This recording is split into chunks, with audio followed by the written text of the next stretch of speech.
கர்த்தர் நல்லவர். என்னன்னு தெரியலைங்க, கையில் காசு வந்தால் நிற்கவே மாட்டுது. ₹1 கூட என்னால் சேவ் பண்ண முடியல. பொருளாதாரத்தில் நான் ரொம்ப கஷ்டப்பட்டுட்டு இருக்கேன் அப்படின்னு புலம்பித்து வச்சுட்டீங்களா? கர்த்தர் உங்களை பார்த்து சொல்கிறாரு.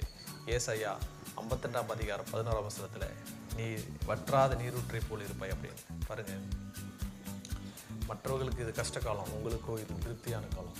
மற்றவர்களுக்கு இது வறட்சியான காலம், ஆனால் உங்களுக்கு இது முன்னேறுகிற காலம். பாருங்கள், சம்மர் டைமில் ஏரி, ஆறு, குளம் இதெல்லாம் ட்ரை ஆகிடும். ஆனால் நீரூற்று ஒருபோதும் வற்றாது.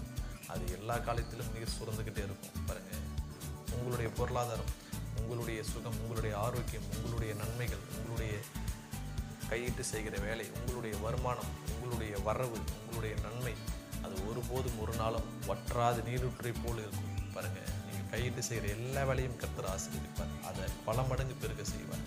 நீங்கள் அநேக பேருக்கு நீங்கள் ஆசீர்வாதமாக இருப்பீங்க.